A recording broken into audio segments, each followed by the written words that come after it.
Hello, my crafty friends. I am back again for the Not Too Shabby shop, and I'm going to be using a darling stamp set called Yum Yum. This was a part of the Coffee and Friends May card box. That card box sold out so fast, but fortunately, this stamp set is available as a digi stamp. So I'm going to show you what I did with this stamp set today. I'm also pulling in a stamp set from last month's card box called Lazy Days. I'm going to be using a few of the flowers from that stamp set. I'm using some cardstock called Barely Peach. I love this cardstock and it is great for using your colored pencils on, which is what I'm going to be doing in this video. So I'm going to stamp out the hamster, the bottom corner of this cardstock, and I'm going to be doing a little bit of second generation stamping. I want to do some no line coloring. I do want the line of this stamp set, but I don't want it to be very bright so that you can't see it once I'm done coloring it. I'll stamp it up with some Distress Oxide ink called Antique Linen. And I'll stamp it out very lightly on a piece of scrap paper. And then I'll stamp it again on my Barely Peach cardstock. And I'm pressing down really hard this time. It's a very faint line, but you'll be able to see it more clearly as I color it in. I created some masks for the little hamster's arms, and I'm going to stamp a cupcake. This will look like the hamster is holding this cute little cupcake. I'm also going to stamp the flowers now, and I didn't bother to do second generation stamping on these because I am going to color them in pretty darkly with my colored pencils. So you won't be able to see the lines at all. I'll stamp 3 of the flowers. And again, I'm sorry it's so faint, but you will see it as I start coloring it in. I'm just holding up the scrap paper there so that I don't get ink on my mouse pad, or the foam pad. It's not a mouse pad. Okay, so I'll pull off the masks from his little arms.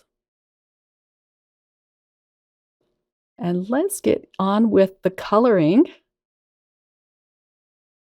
So no line coloring can be a little bit intimidating, but I love the result.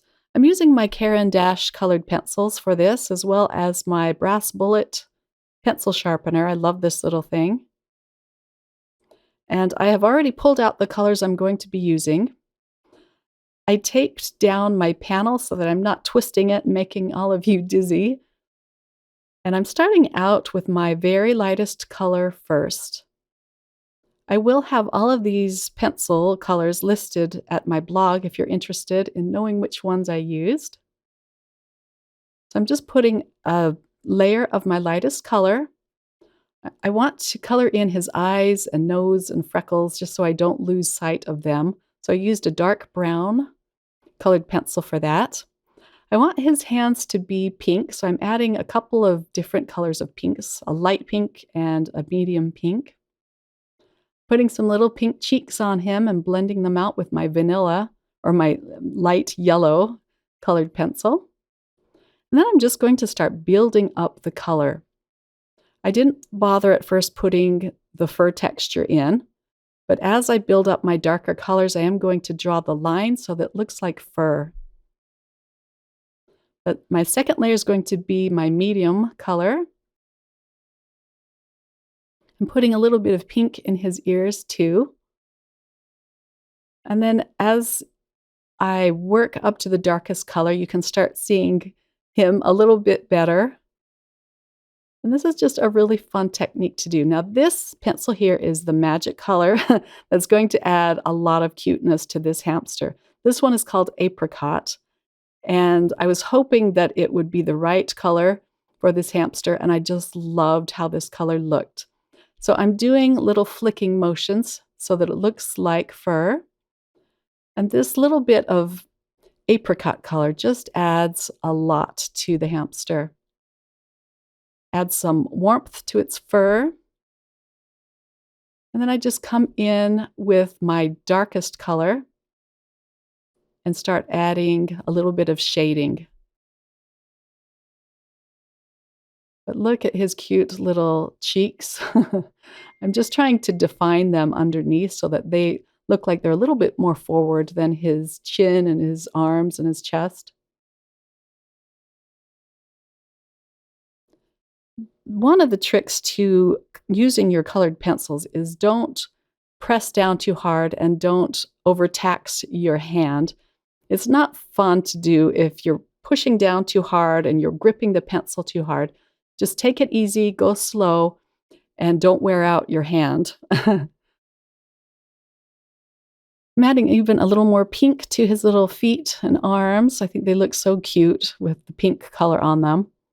And then I'm going to add more color to his belly. Around his belly, I'm adding darker colors just to push that in the background a little bit.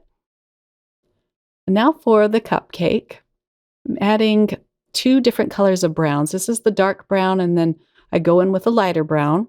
The cupcake liner, I always feel for some reason compelled to color them in green. I always do this, I don't know why. And then I just keep building up color on the cupcake. I'm trying to leave the little sprinkles, the pink color, so I'm going around those. The flowers, I'm just using 3 colors. I'm keeping it very simple. I'm using a light pink, a regular pink, and a red. The red will be my deepest color, just to put it in the shadows. It's just very simple, fast coloring. I don't want the flowers to overpower the hamster. I want them to be pushed in the background. And now for a little peach-colored flower. And then I let this sit for a little bit, and I come back to my desk, and I just keep adding to it. Next, I'm putting a grassy little hill under him. I'm also drawing in some stems for the flowers and some grass behind him as well. It needed to be a little bit darker under his feet. And now I'm adding a little bit of greenery, some leaves on the stems. But I'm just trying to keep it very simple because I don't want the background overpowering him. And this is where I pull out a pink Jelly Roll pen just to add the pink back onto the cupcake. Now let's put this card together. I'm using a piece of Dahlia cardstock from Spellbinders. I'll attach this to a white card base. And this is an A2 sized card. I cut out my panel with a wonky stitched die. And then I'm just going to adhere this down flat onto the pink cardstock. The only thing I'm going to pop up is the sentiment. And this came from the set. This just says, "Have the best day." So this could be a birthday card or just an anytime card. Now I can peel off the release paper and attach this up at the top of the card. The last thing I'm going to do to this is add some clear glitter pen over the flowers and the stems and the cupcake. And I just wanted a little touch of sparkle on this. So Jamie, the owner of the Not Too Shabby shop, is the artist behind this hamster and all of these cute little images from the set. And again, these are available as digi stamps, so you can download them and make them whatever size you want for your cards.